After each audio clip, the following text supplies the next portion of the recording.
Bonjour et bienvenue à l'atelier du jardin de papier. Aujourd'hui, je reviens avec un projet que je vous ai présenté la semaine dernière. Donc, j'ai eu tellement de courriels et de demandes au sujet de cette découpe. On m'a demandé comment j'avais fait.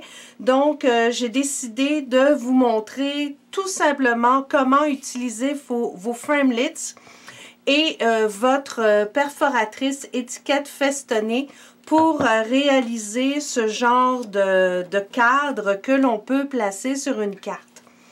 Donc, dans un premier temps, vous prenez un carton. Donc ici, j'ai un carton riche raisin qui mesure 5 pouces et demi par 4 pouces et un quart. Donc, le devant d'une carte finalement. Ce qu'il faut faire, c'est placer votre carton à l'intérieur de la perforatrice de cette façon-là. Donc, doucement le glisser et l'enfoncer complètement. Vous assurez que ça arrive complètement au bout de votre perforatrice. À partir de là, moi, ce que je fais, c'est que je vérifie au niveau des distances sur les côtés.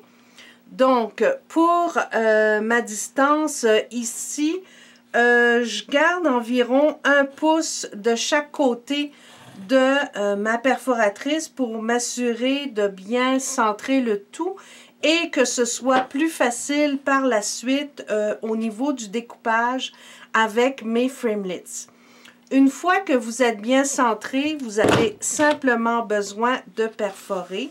Vous retirez votre carton et c'est ça que vous obtenez. Maintenant, je vais prendre mes framelits ovales et j'utilise le 3e plus grand. Donc, à partir de celui qui est dentelé, c'est le 3e. Et je vais le rentrer de cette façon-là. On le rentre à l'intérieur comme ceci.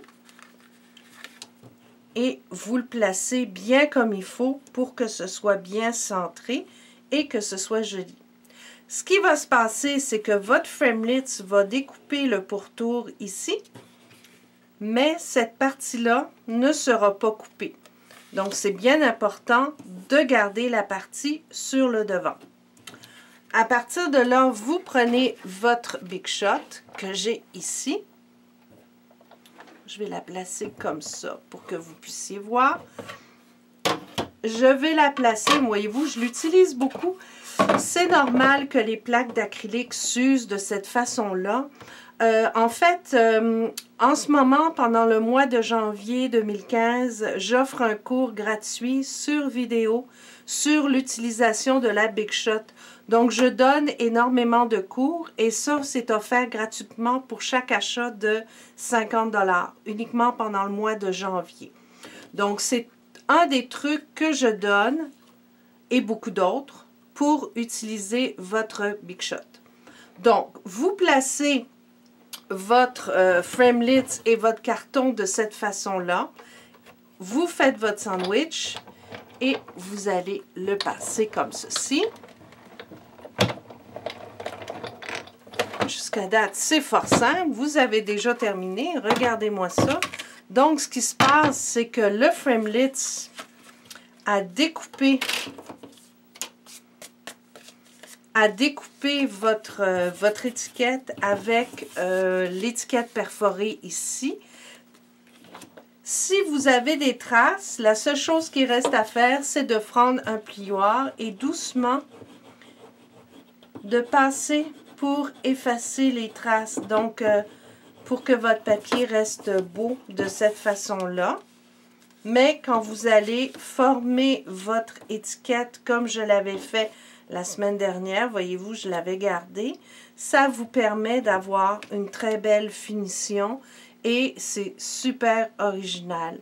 Donc, comme je l'avais fait sur ma carte, moi ici, j'ai placé un ruban pour masquer le trou de la perforatrice, mais vous pourriez aussi très bien mettre une ficelle, un bouton, vraiment là, tout ce que vous voulez, ou le laisser tel quel, c'est au choix. Donc, c'était le petit vidéo du mercredi du jardin de papier, un truc et astuce de la Big Shot cette semaine. J'espère que vous avez apprécié.